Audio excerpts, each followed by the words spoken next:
first kick, I snap into action. When I'm digging in the trenches, get dominated off the line of scrimmage. Read and react quick to make an early diagnosis. Hit you with the quick release like Marino Danny dopeness. Explosive change of direction in the true essence of Reggie Bush. From JT and ZT to DVP and AVG. Terminator to a quarterback, Hunter JP. Steve Ross, the boss, King Flow, and card slinging, gambling genius, slick Chris Greer. Good morning, everyone, and all you Miami Dolphin fans out there. Welcome, welcome, welcome. And I hope you're having a great day on this middle of the week, hump day Wednesday. Make it a wonderful Wednesday. And there you have some of the new Dolphins jerseys up there, that they're the numbers that you're going to be wearing. And today I'm joined by Justin. So I'll be showing that, and I'll put this banner back up there in a minute. So anyway, thank you, and make sure you like and subscribe to the channel. And good morning, Justin. How are you? Morning. I'm doing good, man. Hanging in there, like you said. It's the hump week, trying to get through this week. I'm sure like all you guys are, and get to the end of the week and get ready to play a game on Saturday. So yeah, that's going to be fun. Your Colorado Longhorns are going to be playing their first game of the season, and you're the defensive line coach, so that's good. I'm sure you're excited. This is your first season with them, so that's cool. Yeah. I'm sure they're ready to play. Yeah, in fact, I'm a little bit too excited though. I know, but don't worry, you're almost there. We already, like I said, you only got Wednesday. You already started, so it's basically Thursday, Friday, and then boom, you're there. It's coming. So anyway, guys, real quick, like I said, this photo is courtesy of the Miami Dolphins, and it's from their website. But this is they introduced some new numbers.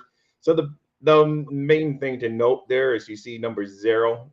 So if Braxton Berrios makes a team, which I'm assuming he is going to make. Oh yeah, he'll make the team. Yeah, he will become the first Miami Dolphins to wear 0 in their history for the franchise. No other players ever worn 0, so that'd be cool.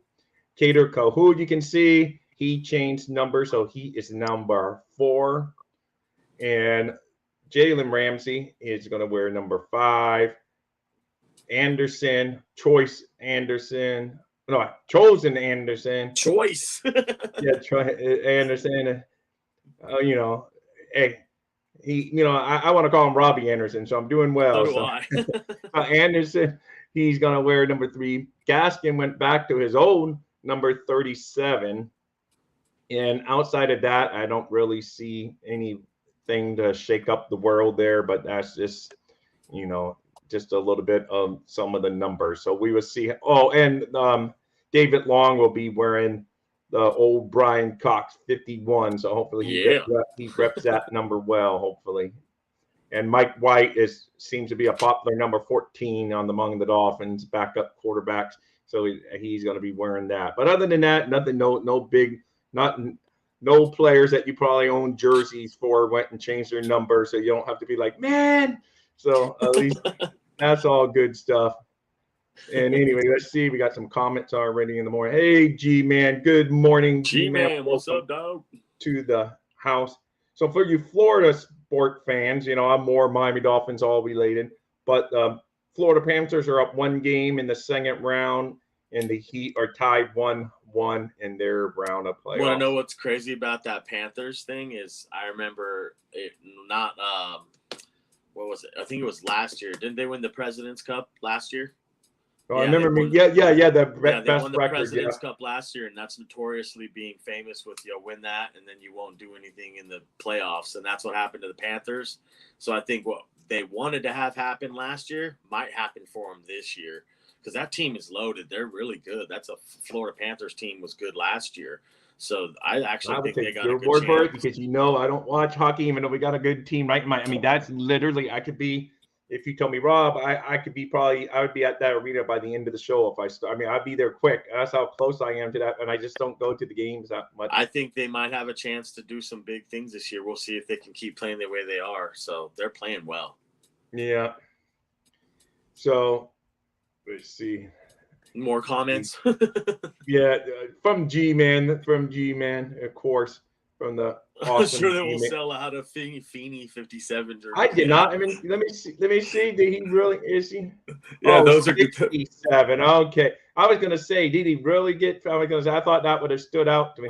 So all right, 60. But that is old Bob Kusenberg's old number. So Beanie 67. So, but let's see. Yeah, but anyway, that's it. That is a good catch though on his number. Yeah, 67. No problem. I got you, G-Man. I got you. But anyway, yeah, you made a good point. I don't think people are going to be knocking down the door for the linemen. Poor linemen, other than maybe like Richmond Webb over the years. And, right. There's not many guys that people go buy the lineman shirt for. Yeah, they want all those skill position player guys and the quarterbacks. The quarterback ones are the ones that sell the easiest and the fastest, obviously. Oh, yeah, no, for sure. Always in the top. Yeah. Maybe back in the day, like that was really before jerseys were so popular. Maybe if like they had jersey as a popular thing when Barry Sanders and all those guys were playing, it would have been a different story. But yeah, for sure, most people want the quarterback, and that's why everybody everyone wants quarterback. Yes, and the fans will grow mullets. He will probably become a fan favorite just because of his personality and his mullet and all that. There'll be a lot of more memes of him coming up for sure, especially if he gets some playing time. We'll just see. But anyway, you actually like Feeney's game, so that's good. So yeah, I think Feeney can play. I mean, he's. You think he's an upgrade from Dieter? I mean, we're not saying maybe you love it, but you think he's an upgrade from Dieter. He's definitely an upgrade from Dieter. He's stronger at the point of attack. He can handle defensive tackles and 300+ pound guys down there and block them. Yeah, he's decent. I've been thinking about that too a little bit, actually a lot lately. It's crazy you bring up his name because right now I can see it starting off as Eichenberg versus Feeney. But the more I was watching the tape, I watched the Michigan State kids tape, the Horst, the undrafted free agent we got, and I put Ryan Hayes' tape on as well. And then I also went and watched that animal that we just signed. They invited him to rookie minicamp, the Abojai out of Wyoming, the kid I sent you the picture of yesterday. They invited him to rookie minicamp. Right. I think it's 6'6", if I'm not mistaken. 6'5", 330 pounds. He played with my buddy Aiden Eberhart. I haven't got a chance to ask him, hey, what can you tell me about this kid? But when I threw on the tape, I was like, oh my God, look at the size of this dude. Like he is. Yeah, he's like, when you're an invite, you're at the bottom. Hey, but you know what? At least you got an invite. And you're invited. You're invited to the party, man. Yeah. So maybe he can try to impress someone or whatever. It's tough, but that's a cool story. And I like your shirt, by the way. That's a different shirt. Thanks, man. Yeah, it's actually cool. It's got like the this side of it has like the Punisher like emblem on the side of it. Oh, that's cool. No, I like it. It's something different, and that's one of my favorite logos of the Dolphins. Oh, I love the old logo. I'm looking for more stuff like that, but it's really hard to find. Yeah, but I know. As far as that left guard position thing goes, I could see a position battle going down right there between a couple of different guys. Like I was saying, Eichenberg. Obviously, you'll have Feeney trying to get playing time down there. But I'd also throw in the Jared Horst, the kid out of Michigan State, and the Ryan Hayes. The thing I noticed about both of them on tape is their feet. Both of them have the same problem. Their feet sometimes are just a little bit too slow to play tackle in the NFL, but they could translate to great guards. Both of them, when they get a hold of you, man, they finish their blocks out, especially on their run sets. They're mean, nasty run blockers. So, and they're quick enough to play guard and pull and trap and things like that and get the guard movement, but just not quick enough by like maybe a couple steps to not play tackle in the NFL. Okay, but hey, in Miami, they're going to have a legitimate chance for, to make a roster because our offensive line needs help. I do believe after June 1st, or they restructure contracts prior to June 1st, if like a Wilkins come to an extension, free up some money and stuff like that, then maybe, something can happen before June 1st. But where they stand right now, I think after these recent signings and signing these guys, they're like at $2 million something, so you're not going to get any big stud offensive lineman for $2 million, unfortunately. So, probably not. Yeah. So, you should be able to work up. Anyway, good morning, Steve. And him being here reminds me to say like and subscribe. Give me that thumbs up, what I like to call it, thumbs up right under there, and hit that subscribe button if you're new to our channel. But yeah, there is definitely room for players to make this roster, but it is pretty much a set roster, a really solid. So the back end is where I think there's going to be a lot of, I think your top 10 players are pretty much set for it. It's going to be battle for depth on the team for backups is your big battle. So yeah, there's definitely backup battles, but as far as it being set, I don't know. No one's set. They were turning over even after final cuts. They would say another team, oh, they cut him. He's better than what we like, and then cut our guy and go get that guy. So when I mean set, I just think the bottom end of the roster is where it'd be overturned. Because I think no one's coming in to replace, like a Tyreek Hill and a Waddle. No. The skill position players stuff like that, like the wide receivers and the corners. We already know what we have. We have Tyreek and Waddle, and you have Jalen Ramsey and Xavier Howard.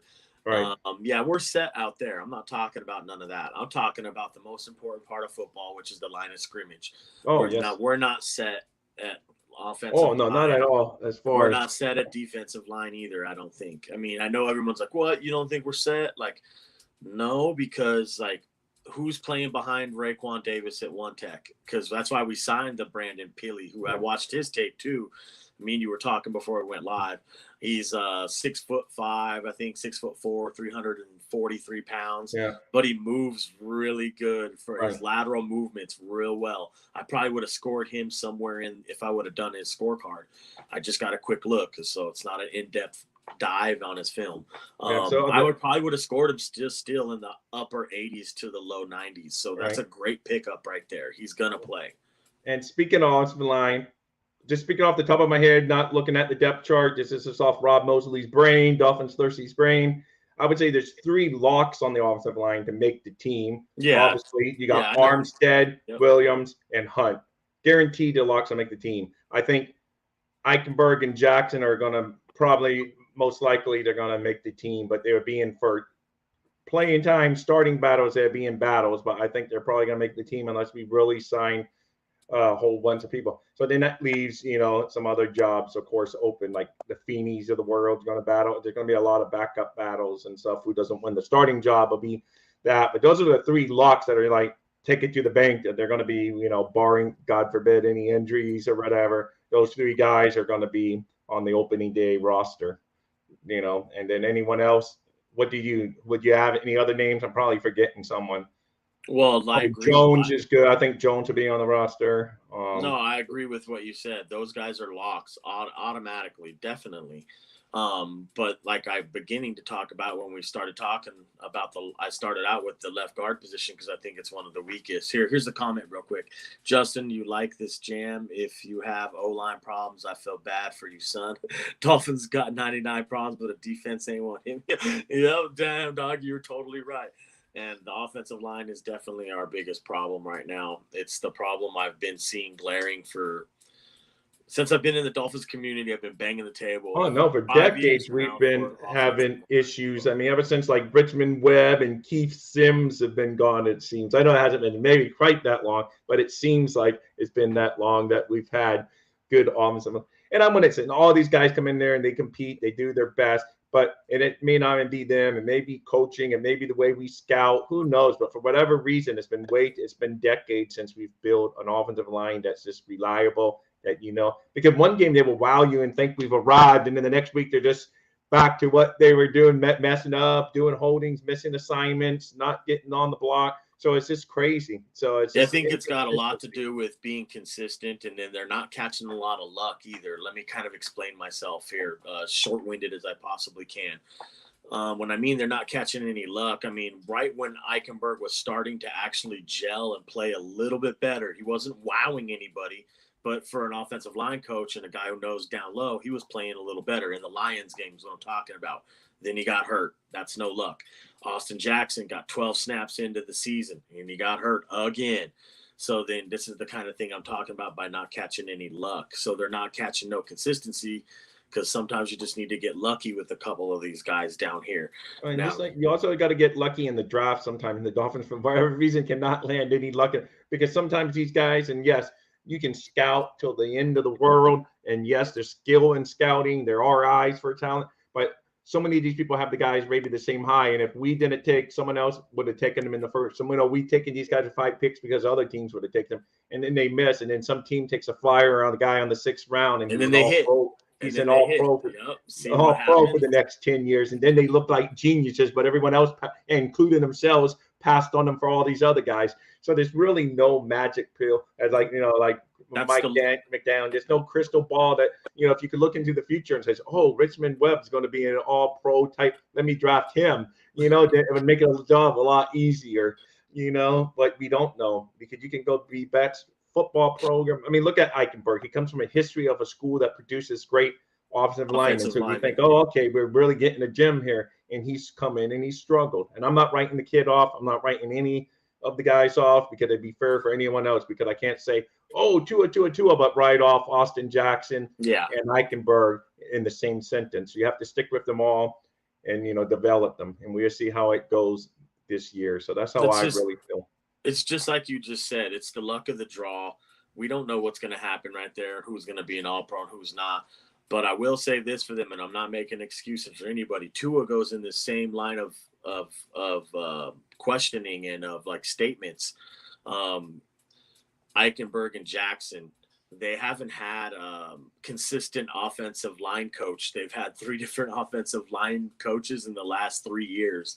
You need a level of consistency right there. Somebody who's, you know what you're going to get day in and day out. So that's another thing you can throw in with being unlucky and keep getting hurt and having things like that happen.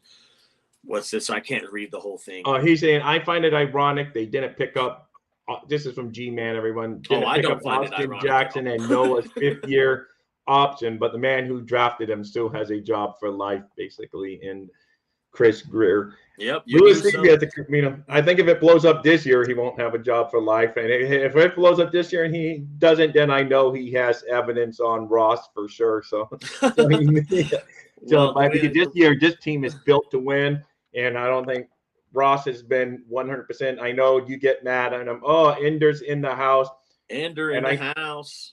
Good morning, guys. Stuff should be here Ender, I know it sounds like a broken record, but Justin is working on it. Any day that thing should be here.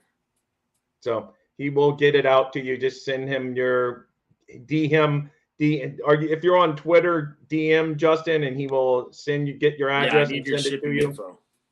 Yeah, and then if you don't have Twitter, you can get me at dolphinsthirsty@gmail.com. And send it to Rob if you want. Yeah, that works too. Dolphinsthirsty@gmail. He is working on Ender. Me and him talk about it. I'm always asking him, even though you want it on the other network, the Finstock Sports Network, we always look out for you, Ender. Sorry, Ender. Not G-Man, whatever, Ender. So, and so we got you, Ender. Don't worry. He has you. Justin's working on it. It's just mixed in with like 100, 150 of them. So it's just taking time. It's crazy. It's bear with me. But anyway, back to the show, as we were talking about the offensive line. I don't think anybody should be sitting comfortable and being – I know we just named off 3 guys who were like, those guys are locks. They're solid starters. But let's actually really dive into this line real fast. Just real quick, Teron Armstead is playing on one leg and one arm, all right? You got a hurt offensive line guy, your left tackle, your captain of the line, who's been hurt since you brought him in. That's not changing anytime soon. Like last year, I was like, man, if we get 8 to 12 games out of him, I'll be surprised. And we did. We got a lot more than I thought. This year, I'm going to give it the same thing. I'll give him 8 to 12 because that's what I get out of him all the time. So that being said, does that make you feel comfortable knowing that we are going to have games where we're missing him? Who's playing backup left tackle? Okay, then you're not at the same time. You have the same problem going on with Eichenberg on the other side. You got a position battle at left guard for left guard 1. Is it going to be Eichenberg? Is it going to be Feeney? Is Hayes going to step up to the plate as a rookie and start right there? Is we're going to sign somebody like a Trey Turner? Or are we going to bring in a Dalton Reisner? There's too many questions right there on the line right now. I know there's a lot. And real quick, fins up Jamal Davis. So that's my buddy, right? That's one of my D-line guys right there. He plays on the Colorado Longhorns. That's my buddy. That's my buddy there. Davis, what's up, dog? Yeah. Talking so anyway, I agree. Today. That's the thing that worries me about, because we're all worried about right tackle and this and that, but we should also be worried about because we're paper thin at left tackle with an injury-prone, all-pro level playing player, but he's injury-prone. So it really is a big worry going in. So if you were to ask my defensive lineman right down there, my buddy Jamal right there, if you were to ask him what our problem is, he would tell you that we need a quarterback. Hey, what isn't your quarterback Austin? He's no, not the not Dolphins. The I thought you meant the Colorado. Oh, I know is Jamal a Dolphins fan? Yeah, he's the Dolphins fan. One of the Dolphins fans that's on the Longhorns. Oh, all right. I was gonna say, let's see. Jamal, I think that's the first time you ever commented. I'm not sure, but just in case, if you're a Dolphin fan, that's for you. He's so young. And who cares? That's their old song that's been back in the day for the Miami Dolphins, Jamal, back in the day. And they play it every time Miami scores. So there you go. So, but welcome, Jamal, and thank you for coming in and see your guys. So in reality, back to the conversation we're having, you can really only say, and the ones that I'm like, I know I can count on him. I know I can, And even as a real coach, I'd be thinking the same thing in my mind, is Connor Williams at center and Robert Hunt at right guard. So in reality, we only have 2 linemen that you can be like, yeah, you know what? Go ahead and pencil those in, because that's how I see it right now. Like, it's shaky at left tackle. We got a position battle going down at left guard, and we still don't know who the hell is going to start at right tackle. Yeah. Hey, it's not a recipe for success. Let me just say that right now. We need a whole new O-line 100% our QB, because Tula is not 100%. See, and that's my defensive lineman right there telling you exactly. And I agree with what he just said. We need maybe not a whole new line, but you need at least 1 or 2 more pieces. You need a guard and you need a tackle. I know, but for Armstead, the G-man, yes, we are screwed, and they're almost probably going to do what, like the NBA. I don't really follow the NBAs, but I know I listen to talk radio. So a term that goes across all the time is load management. They may have to do the football version of load management with Armstead. But you don't have anything to load manage behind it. No, not during games. I'm talking like during training camp. They did that last year. Like, there was times where he took veteran days off in the middle of the week and didn't even practice. I know. Same thing with him this year. But damn it, man, you guys, we need something to put behind him down there. Like, there's nothing there. Like Lamb, okay, cool, you can get me by a game or 2. Christian, man, that does about the same thing for me. Lamb does. It doesn't, like, we don't have iron to sharpen iron right there. It's like you got wood to sharpen iron right here at the bottom. You know what I mean? That's how I see it. Like, that's not doing anything for us, bro. You need to bring in real competition, whether it's Taylor Lewan, who the Dolphins just reached out to, whether it's Brandon Shell and you bring him back, or whether it's Fleming. That'll make me feel better. And then go back inside and you need to work on the left guard spot, bring in Trey Turner. All those tackles are primary. Right now, they can probably play the left. You were saying so. You mean the guys, the rookies that we brought in? No, all the other guys they were saying, because when you say like Brandon Shell, he's played that, but he's much better at right, and then all these others. So I don't know. Is Fleming, is he more of a right tackle also? That's what I'm saying. He's more of a right tackle. I mean, I'm sure in a pinch he could go over there and play you some. And all these guys, but yeah, you're right. I mean, it has to be someone better than what we did. I was going to take a shot at Jimmy just to mess with him. I'm not a huge. I was going to say, oh, look at Jimmy taking a night off when he's walking around New York City the day before. But, I've seen that. he took a night off, but I won't pick him because that's not my style. I don't even watch him out, but I almost was going to, since G-Man likes picking on my guy, I was going to pick on Jimmy for taking it. But they would have probably won last night if he would have played, but they gave him a night off. Probably would have. I thought they were going to win for sure without him, but we'll see what happens. Yeah, it's all good. But, like I said, I'm rooting for the South. Don't get me wrong. Outside of baseball, I root for every South Florida team. Baseball is the only time I go out of my way to root for another team way up north. And what's funny is that both, because the Panthers are playing the Toronto Maple Leafs, and right now the Red Sox are in the middle of a 4-game series against the Toronto Blue Jays. So I'm rooting against Toronto on 2 fronts. so far it's good. The Red Sox they're bad this year, but they've taken the first 2 games of that series. Well, you guys know who my NBA team is, so I'm out here rooting for the Nuggets. Let's go, Jokic. Yeah, well, your hockey team, I know, won last year, but they're out already. But anyway, back to our football. Yes, Yeah. Brandon Shell. Well, that's who I would like. He knows the system. But this kid, one of them I know had played for the Broncos, so he would know the offensive line. Fleming knows the system. I would rather have Fleming over Shell at this point. I'm a big Brandon Shell believer and fan. I like Brandon Shell's game. But, man, Fleming knows the system. He's won 2 Super Bowls. He's a little bit younger. I think he might have a little bit more pop in the tank than Shell does at this point. The legs might be a little bit more underneath him. I would rather have Fleming over there. If it was my choice right now to choose either one of them, I would pick Fleming. And we got to remember this.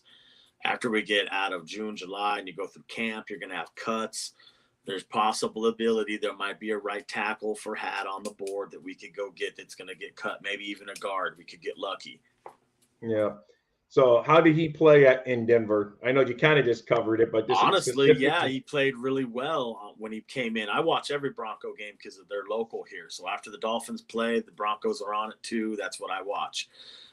Yeah, man, he played good over there at right tackle. He's not bad at all. In fact, the same couple years I was watching him play right tackle for the Broncos, he got hurt or someone got hurt. They had to move around. I think Fleming had to go to left tackle.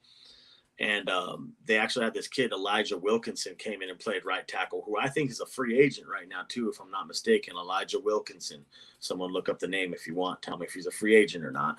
But he played right tackle, and he's a guard. So he's played left guard, right tackle. And he did really well for them that year as well. So I've seen lots of guys come in here and play. I'll bring up one name that came into Denver and just got signed to the Jets, and they're signing everybody while we're sitting over here like this, is Billy Turner just signed to the Jets. Yeah, I did see that. And to think the Dolphins drafted him, didn't see that's this part of not having any consistency. You drafted this guy, thought he wasn't that good because he probably had an offensive line coach every other month. But every year he had a new offensive line coach. And then they say, oh, he's not good. Let him move on. And he's been a productive player in the NFL all these years later. So it's just a prime example of maybe you didn't evaluate during the draft process wrong. You just didn't coach them up once they got to your team right. I think it's a matter for the Dolphins. Like, we've had this problem here for 10 years, probably a little bit longer. The last time we had a good line, I remember, was the Unicorn days when we had Brandon Albert, Larry Tunsil, and Jawan James. Okay, that's the last time I've seen anything reminiscent of a really good line. Yeah, I think it's a matter of coaching development. You got to get these guys in here, and you have to coach them up and be like, this is the system where they're playing. This is what we're playing. We're doing this. We're not going to switch from what we're doing, which is in an outside zone scheme or even inside. The first 2 steps are going forward, and the second step, you got your power, third head, and you get control, then you can move them. You have to stay consistent with these guys. You can't keep switching philosophies and offensive line coaches every year. It's going to you're going to end up with being 32nd in the run game again because you don't have no cohesiveness, no like consistency down there because no one knows what they're doing. Bottom line. Well, hopefully this most recent offensive line addition, Butch Bear, hopefully he sticks and stays more than one season, because it's just like, if we at the end of this year, it means something else. Than if he's gone again, we fire an offensive line coach outside of him leaving for a better job somewhere else. If he just gets fired, and then something didn't go right. Well, yeah. Dolphin land. It's funny because I looked at some of his stuff, and statistically, no matter what you heard from the players and stuff off the field about the guy, okay, take all that and throw it out the window and just bring in the football part of it. Statistically, his rushing offensive line did better, and his pass blocking statistically was better for the Broncos last year from what they got the year before.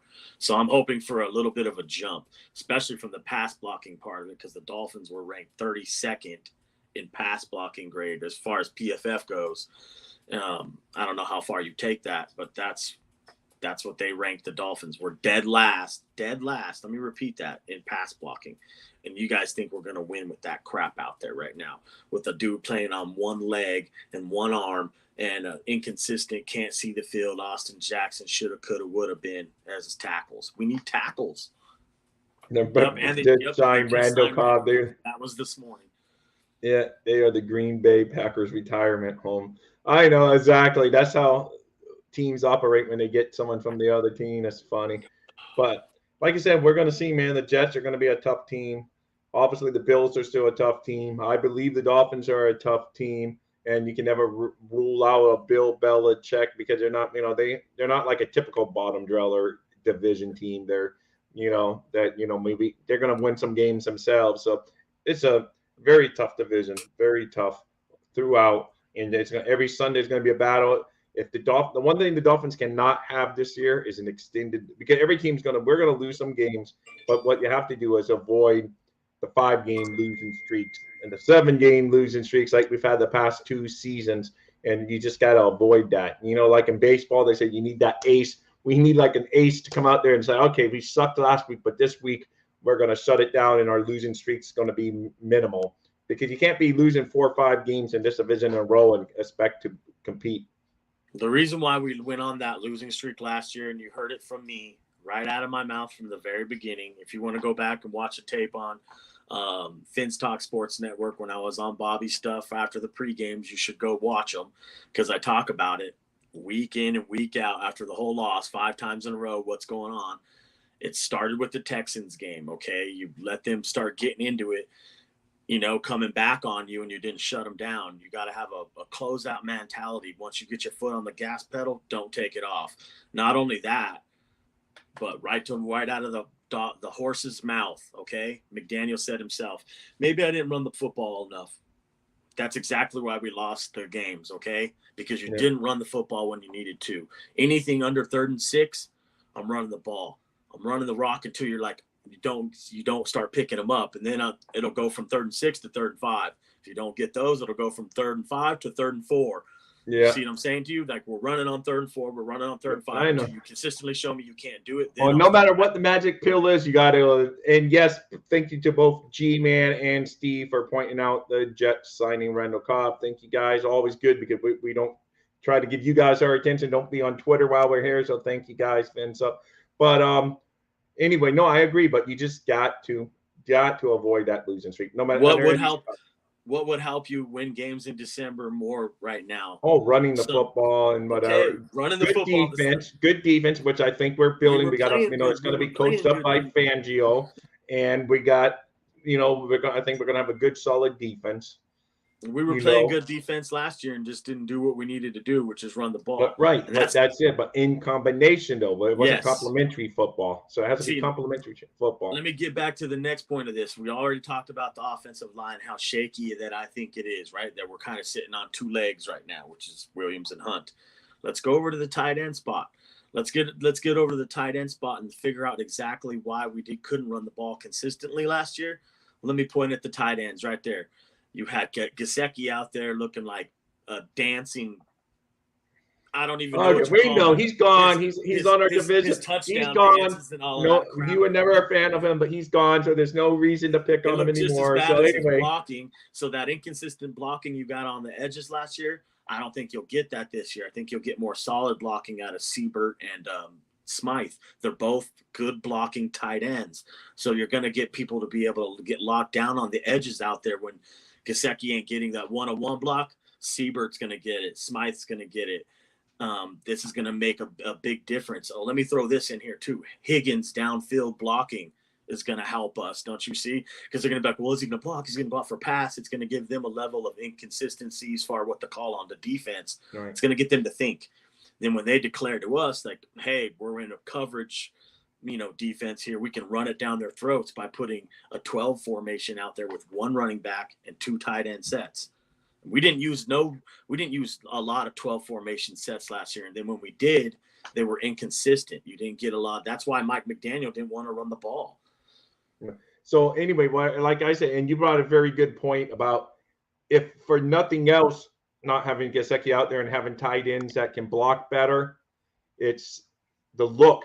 Because last year when Gesicki was out there, you knew they could cheat. They're going to say, well, if they do, they sure as hell ain't running to that side. So, it was too easy. I have a buddy, right, on Twitter. His name's Bruce Ham. If you give him a follow, shout out to you, Bruce. I miss you, dog. You're my homie.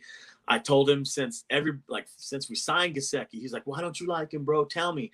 And I'm like, listen, listen, especially during 2021, I noticed something with our offense that was a telltale giveaway. And it started doing the same thing to us last year when you bring them on the field. As soon as 88 walked out there, which is Mike Gesicki, the whole defense was like, pass, pass, pass, pass. Yeah. You knew Yeah, you no, weren't of running course, the and ball. that's it. So now they won't be able to cheat like that. They're going to say, Nope. well, because we've shown running with this formations and we've shown passing, no matter which one of those guys is out there, you got to always, because if you have one red flag, like every time now this year, if they decide to do that with Higgins, oh, okay, pass. No, they're going to run it with him in there too. Yep. And, even if they don't line him up as a prototypical tight end in line, and he's just they still know he can come in and cross down and block if it's a running play. Absolutely. Not only that, but then say you did on one play, you showed a 12 formation, you have Higgins playing one of the wideouts, right? You bring him in motion, you use him like that. You know what I mean? Right. As a decoy, as whatever. Then instead of running the football this next play, now you give a play action fake to Achane or Mostert or whoever, and now Siebert, your other wideouts or Higgins or Smythe will be open. And then you show them a pass look out of that. Then you get them to start thinking these inconsistent things. You know what I'm saying? It's going to be fun to play with this. You throw in all the speed right there you're talking about with Mostert, starting from left to right. Mostert, Achane, 4.3, 4.2 speed. Of course, Gesicki's in there. I don't worry, guys. I will update it. But Damn this it, was from last year. Get him out of there. Rob, take a lap. I know. Hey, but this is from last year. I can update it. What can I do? But anyway. It's all good, brother. You're good. So. But just think of him as Siebert and Smythe over there. Then you got Waddle and you got Tyreek. In fact, bringing in somebody like the Higgins, if he can acclimate into what they're trying to ask him to do, should open up the field for Hill and Waddle. Now, if you have another guy who can go out there like Higgins and play some X or play some Z receiver, the positions, now you can bring Hill or Waddle into the slot and start mix matching them around in order to get the matchups that you want. Dude, this could be really dope. This offense could be so sexy, so sexy if everything works out. But it all has to start up front. Do you understand what I'm Gesicki should have worn a pink jersey. Yeah, exactly, because he looks like Tarzan and plays like Jane. And we have to stay away from guys like that. Thank you, Ender. Thank you. So it's all good. I know, like I said, I have to update, but remember I have a budget of zero, so zero for budget. So everything I do is on my own. So right. I should have updated that. I got to get Gesicki out of that photo, but it takes time. I hate to beat a dead horse here, but we're talking about the offense, so we might as well go down to the running backs now because this is obviously another conversation that we need to have. I love Mostert. I love his game. I love Jeff Wilson. Love his game. The two things about those guys, just like our quarterback, they can't stay healthy. Just like our left tackle. See, look, there's 4 or 5 players, left tackle, quarterback, 2 running backs that all are injury prone and have problems getting injured. We need to figure this out. The quarterback thing, we already know we need to form a wall in front of him. We know that problem. The Mostert and Wilson, you're not ever going to be able to stop those guys from getting hurt. It's a position where you're going to get hurt. You're going to get dinged up. Then you look at the backups on that, right? You have Ahmed, you have Gaskin, and then we just drafted Achane. I think that's the main reason why they brought in Achane, you guys, is because they need an insurance spark plug that they can put back there to be like, well, now we're not missing that speed hitting the hole like Mostert did. Like when we lost Mostert too, even for the playoff game, that was like one of our only chances I thought we had at winning it is we had Mostert still, then he went out because he had the broken thumb. Think about if you had Achane right there, you don't lose any of that speed factor of hitting those holes with speed.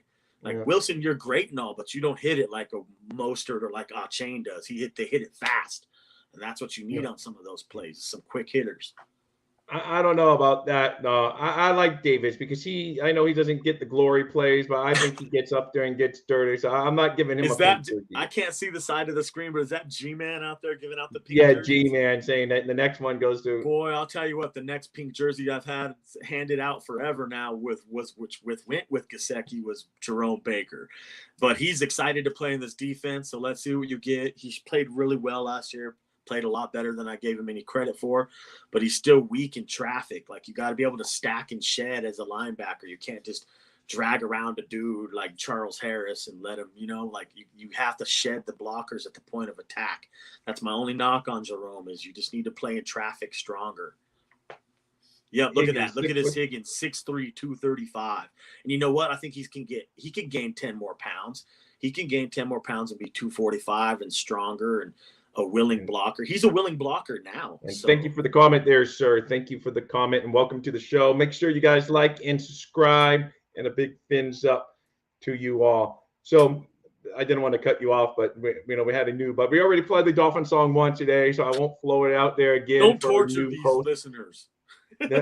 Obviously, his first Flavor J is he just did his first comment in our. I normally break out the Dolphin, but I already broke it out for your buddy Jamal, so I keep it for one show a day. Right. But we always thank you and a big thumbs up. So, but overall, getting back to like the offense, it should be what receivers do you see? Because it's going to be a battle at the receiver. You basically you got. I mean, for the bottom, like obviously your top guys, your locks, but like for the bottom, who do you see? Like, do you see Anderson winning out it? If Cedric Wilson, I believe Cedric Wilson is going to be on the. All right, Flavor J, you may not have been. All right, well, thank you, Dan. So I won't have to play the song.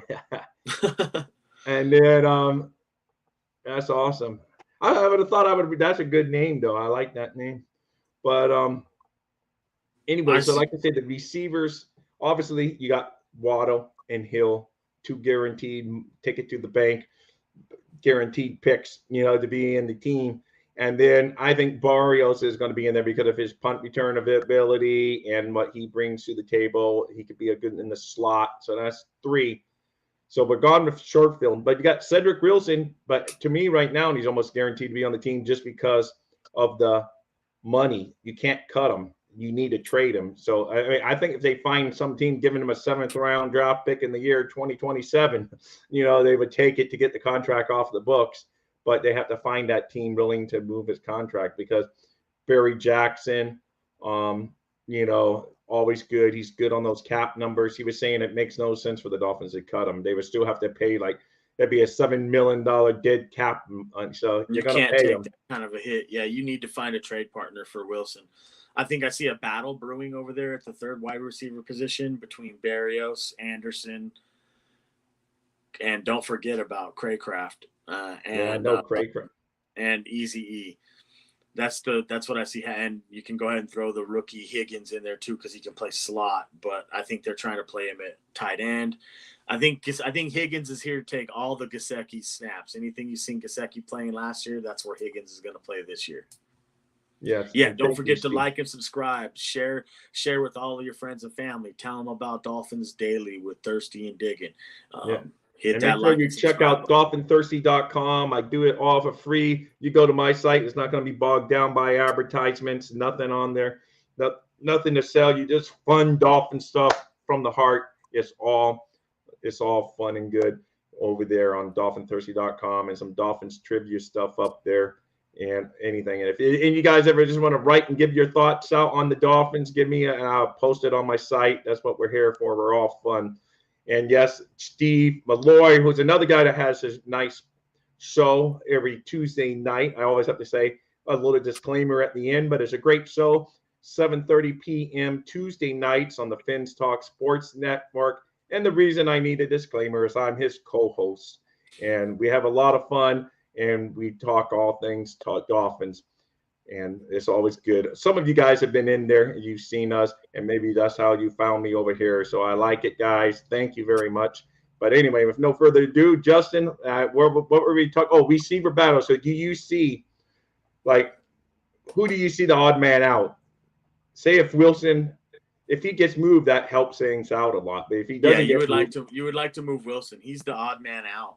But if you were to move Wilson, right? And say you got a trade partner for him, and now you're just looking at Barrios, Anderson, Craycraft, and Easy E. From a matter of perspective, it depends on where Anderson's at. Is he catching on to the system? Is he making plays within the system? Is he flashing?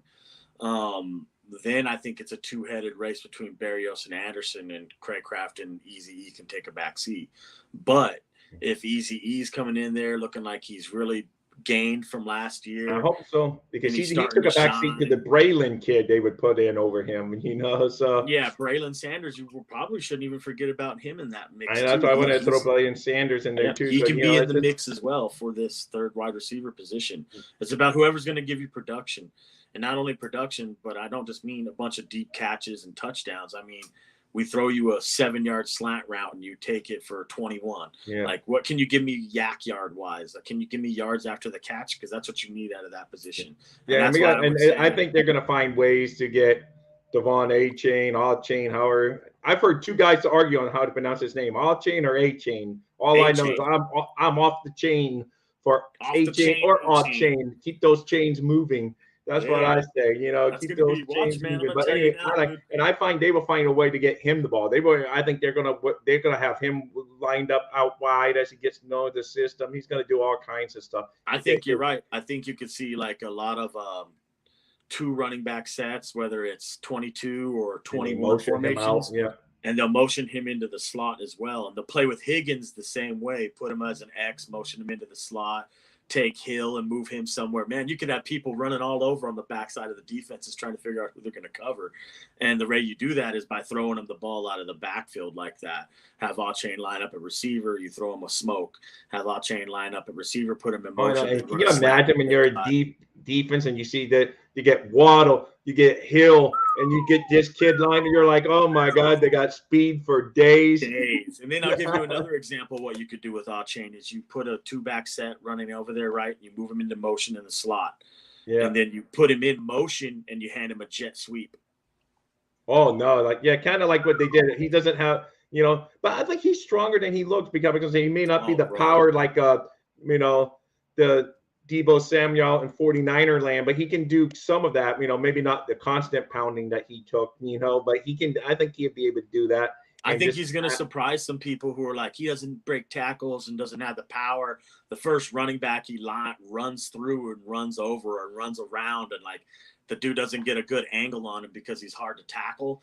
Then I'm gonna be like, I told you, man. Like, I've seen this out of this dude since day one of watching at the field. No, he was like your top rated running back. You liked him more than John Robinson and the Gibbs kid. And he's my top rated. Those two guys went in the top 15 picks of the draft, and you got a guy that you like more in the third round. So that's why you always preach, don't jump on the running backs too early. There's going to be a good one to get, and we're going to see. I'm going to hold you to it. I'm going to see who has better careers moving forward. I think it'll be All-Chain. I think All-Chain's going to have a bigger career. And people are like, damn, he's crazy. Bijan's a weapon. That dude's such an animal. Just the same way they're talking about Will Anderson. You know what I say? Show me. Because I just don't see it with either one of them, Bijan or Will Anderson. But I could be wrong because I've been wrong before. But you like them. Let's not get it wrong. You like Bijan. You just like both. I like Will Anderson and I like Bijan, but I don't like him. I don't like Bijan like I like All-Chain. You don't like them top 10 good like everyone was. Nope. Right. Okay. Not at all. So, and G-Man, he says, I wish the Dolphins had not chosen. So, but he's a contract you can walk away from. There's nothing guaranteed. And even if he makes a team, he's cheap against the cap. And yes, I know he's had an image of not being the best guy in this locker room. They're not going to put up for it. They're just giving him a second chance. He's not a good locker room guy. He's going to be gone in an instant. That's it. Honestly, I'll be honest. If you were to take a battle and it came down to Berrios and Anderson, I'm probably going to take Berrios. And the reason why is because I think he's going to win the job anyway. But we'll see where Anderson is with it. In my opinion, it's got to be Berrios or Easy E, and Craycraft coming in right behind him. Anderson really has to plug away and play hard here to win a spot out like that. Is what I think. No, I agree. And Berrios has the extra advantage that he can return punts and kicks. I know now we're going to see if they're going to do that with the kid but on kickoffs have almost become non-existent. Kick returns in the NFL have almost become, but most of these guys are kicking the ball out of the end zone these days. It's how it is. But once in a while, you do have the opportunity to do a return and putting Barrios back in, and if they put A-Chain, All-Chain, back there, and then you put Burrows. Just not either one of them is deadly in the return game. That Absolutely, I you honestly know, would line it up you're just gonna like have to that. pick your poison because a lot of time, oh, let's kick away from him, make sure he doesn't get it. You know, so that'll be fun, and but he can return punts, which I see him being a big factor this year in the punt because our punt return game. What's Who, Barrios? to put it night? Yeah, Barrios will. Yeah, I think he's going to return be your punt. punt returner. Would be that's why he's here. He's Yeah, and brought that's here why I to think be he the has punt it. That's where he has that advantage in the receiver room because he does that one extra thing that. Yep. In my opinion, Barrios is a lock to make the team. Oh, me too. That's why he will be the first one to wear that number 0. Let me put that back up there for the new people that just joined us late here. And this photo is courtesy of the Miami Dolphins. It's right off their site. And it didn't fit. I do have a photo credit in there, but you can't see it. So I just want to make sure. But this is from them. And you see those are the new jersey numbers for the Miami Dolphins. So Barrios will be, once he makes the opening day roster, be the first person ever credited with wearing 0 for the Miami Dolphins. So that's kind of a cool thing. So, it's something different. I'm sure some of those, just for that fact that he chose that number, I'm not going to be surprised to see some Barrios numbers walking around South Florida. Right, some zeros. Or zeros walking around the stadium on game days. There'll be some fans in there wearing that jersey. So I just brought that up just because we were talking about him, and it's kind of a cool thing. Gaskin is back to 37. No big other earth-shattering moves, So He's it's going to wear funny. It's funny 16, which reminds me of G-Man brought up. Reminds me of David Woodley. But anyway, go back. I didn't mean to cut you off. It's funny that G-Man brought up those pink jerseys and was handing those out this morning. That's funny because he brought up Raekwon Davis, and it's actually let's jump to the defensive side of the football. It's not in as bad a shape as the offensive side by no means, but I think that's one of the biggest problems right now with this team. Let's start right there. Line of scrimmage, one tech, Raekwon. Is that making anybody feel real comfortable about the position? No, we'll see. I know. We'll see what Fangio can get out of him. But at the same time, look behind him. What's back there? We don't have John Jenkins no more, so you're losing that beef. Because that's what you need back there. Some beefy, big-butted dude who can come in there and just take up space and go get after and just be a gap penetrator, a two-gapper. That's what you need is a two-gapper. We need Akeem Hicks. But you have Peely and you have Twyman, the Montalvo they brought in, and you got Bronson. None of those guys are one-techs besides Peely. And Davis isn't even a one tech. I don't think he's only 320 pounds. He needs to play. You need to kick him out. He needs to play three tech. Off the chain. Yeah, he liked my saying. So there you go. So there you go. Yes. The chain. There you go. Yes. But yes, of course. But you got to keep in mind. Unfortunately, again, we're a team. That's where everyone says, "Oh, the window's closed." But then we just got a new defense coordinator that plays a whole different style of defense that we don't have the personnel that we've drafted for that style of defense. So once again, we're back, filling needs quick, So exactly. It's Steve, just how like it you goes. said, Sealer's better than Davis. He is, but Sealer's going to start at the other end position. So it's like we have to put Davis in between Wilkins and Sealer. Unless Peely shows out that much that he can start at nose tackle, then you can put him down there. But I think I'd like to see some competition brought in for the defensive line. I'd like to see someone added, like an Akeem Hicks. You bring in an Akeem Hicks, it gives you a veteran presence who can rotate out with Wilkins, Davis, Sealer, Ogba. See, Ogba is the one guy who is what's he going to give us this year? Because you can give us some rotations and some great depth between Sealer and Wilkins, but we still need one more piece, and it needs to be a tweener.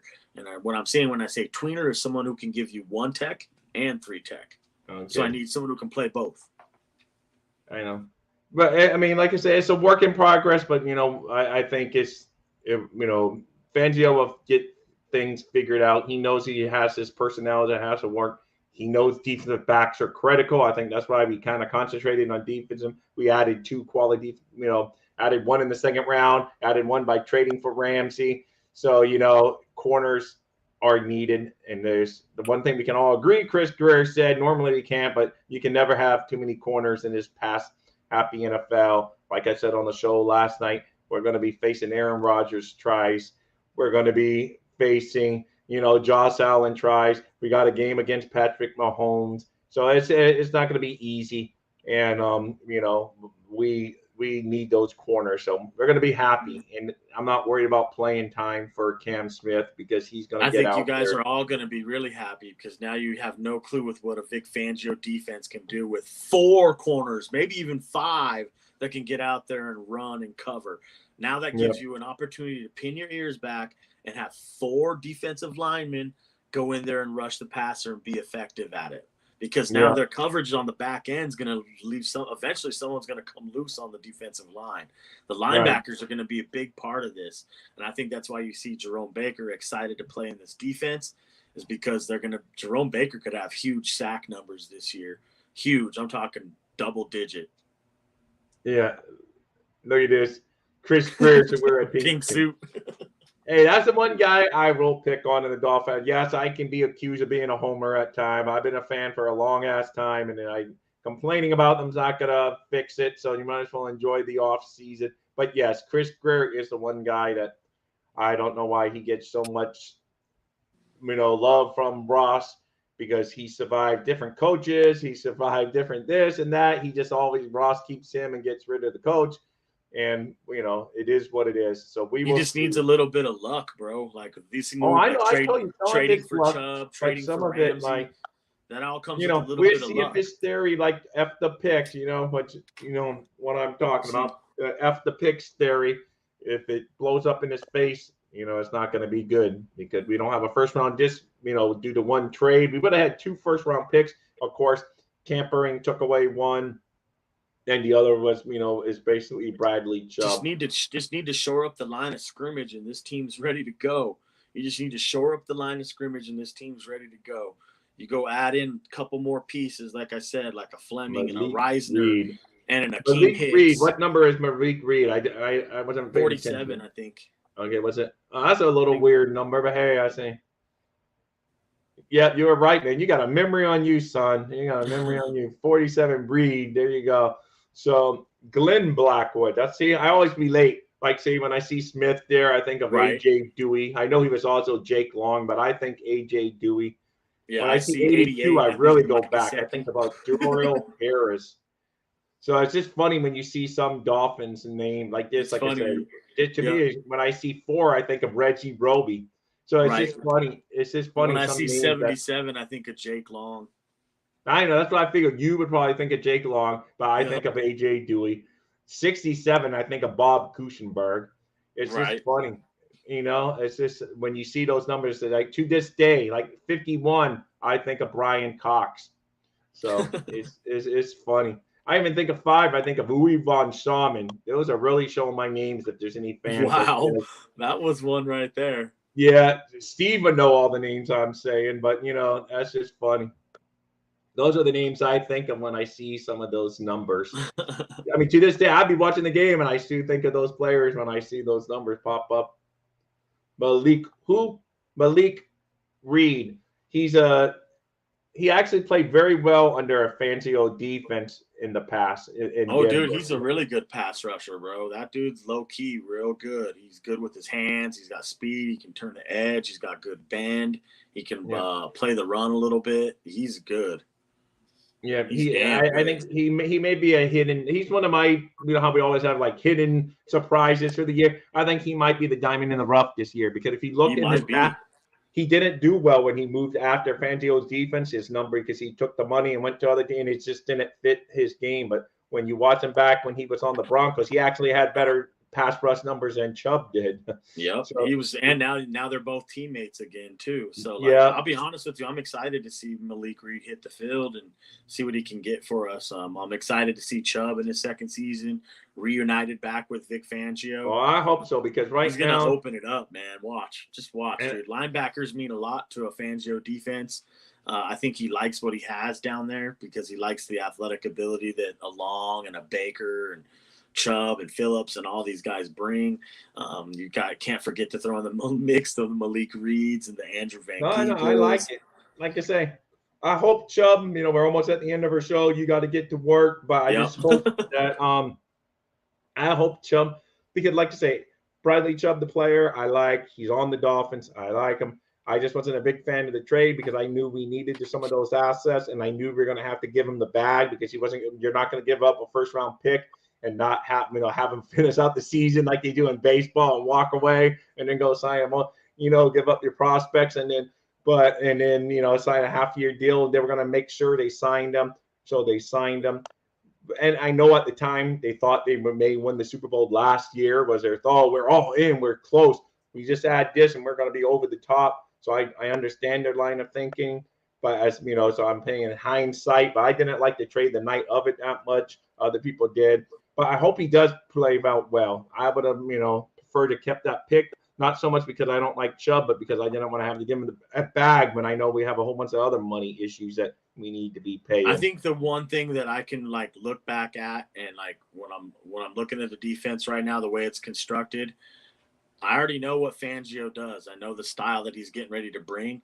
And the biggest question in my mind is Brandon Jones, can he improve his coverage skills to play in this defense for Fangio? Because we know he can tackle, but can you cover well enough to be that other safety in this defense? Right. Because if you can, that opens it up for Jerome Baker to have that kind of season I'm talking about. He's the guy that you think that could have a breakout season. At this stage in his career, with someone that's going to improve under Fangio.